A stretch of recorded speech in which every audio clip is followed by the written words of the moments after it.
মুর্শিদাবাদে 9 দিন ধরে নিখোঁজ ব্যক্তির দেহ উদ্ধার। আজ সকালে বাড়ি থেকে কিছুটা দূরে দেহ উদ্ধার হয়।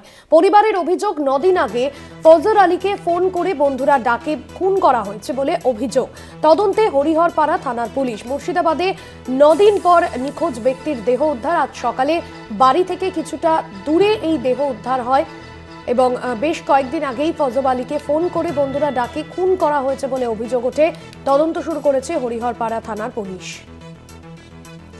খুন করা হয়েছে বলে অভিযোগ। তদন্তে হরিহরপাড়া থানার পুলিশ। আজ সকালে বাড়ি থেকে কিছুটা দূরে তার দেহ উদ্ধার হয়।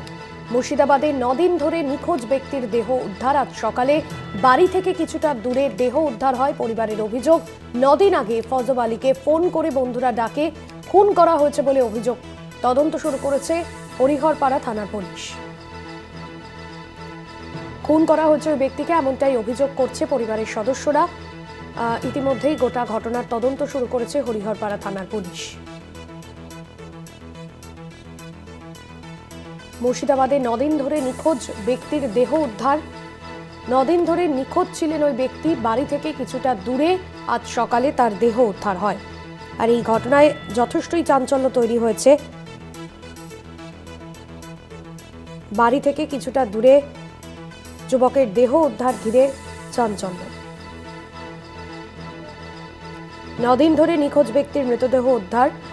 বাড়ি থেকে কিছুটা দূরে ফজর আলী নামে ওই ব্যক্তির মৃতদেহ উদ্ধার হয় একটি ফাঁকা জায়গায়। কল্যাণ চন্দ্র আমাদের প্রতিনিধি রয়েছেন ফোন লাইনে। কল্যাণ, পরিবারের সদস্যরা কি অভিযোগ করছেন, কি জানা যাচ্ছে? দেখো ভাস্কর, পরিবারের লোকের অভিযোগ যে গত 9 দিন আগে তার বন্ধুরা ডেকেছিল, অর্থাৎ যে ব্যবসায়ী ফজর আলী, তিনি প্রতিষ্ঠিত ব্যবসায়ী, তার বন্ধুরা ডেকেছিল, এরপরে নিখোঁজ হয়ে যান। এখন বিষয় হচ্ছে সেই ঘটনার পর থেকেই তাদের বাড়ির প্রত্যেকেই আতঙ্কিত ছিল, আশঙ্কায় ছিল যে কিভাবে তাকে পাওয়া যাবে। আজকে সকালে বাড়িতে কিছুটা দূরে একটি ফাঁকা জায়গায় ওই ফজর আলীর মৃতদেহ উদ্ধার করা হয় এবং ফজর আলীর মৃতদেহ উদ্ধার করে হরিহরপাড়া থানার পুলিশ।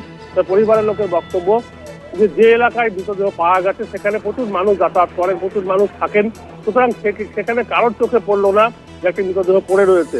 তাহলে কি সেই জায়গাটায় মৃতদেহ পড়েছিল না অন্য জায়গায় কোথাও মার্ডার করে অর্থাৎ তাকে হত্যা করে সেখানে ফেলে রাখা হয়েছিল? সে প্রশ্ন তুলেছেন পরিবারের লোকজন। যদি এখনো পর্যন্ত জানা যায়নি যে কিভাবে ঠিক মৃত্যু হলো, তার 9 দিন পরে মৃতদেহ পচা গলা হয়ে গেছে, যার ফলে তাকে মৃতদেহ ময়নাতদন্তে পাঠানো হয়েছে বহরমপুরে। ঘটনার তদন্ত শুরু করেছে পুলিশ। তার পরিবারের লোকের বক্তব্য যেভাবেই হত্যা হোক বা যেভাবেই মৃত্যু হোক, তার যেন আসল রহস্য উঠে আসে এবং পুলিশ জানিয়েছে যেটা যে ময়নাতদন্তের পরেই আসল রহস্য জানা যাবে যে তাকে হত্যা করা হয়েছে না তার স্বাভাবিক বা অন্য কোনো কারণে মৃত্যু হয়েছে। পরিবারের লোকের বক্তব্য যে যারা ডেকেছিল তাদেরকে জিজ্ঞাসাবাদ করা হোক, কেন তাকে ডেকেছিল, কি কারণে ডেকেছিল। যদিও গোটা ঘটনা তদন্ত শুরু করেছে পুলিশ। রাষ্ট্রপতি ধন্যবাদ জানাবো। কল্যাণ চন্দ্র আমাদের প্রতিনিধি ছিলেন ফোন লাইনে।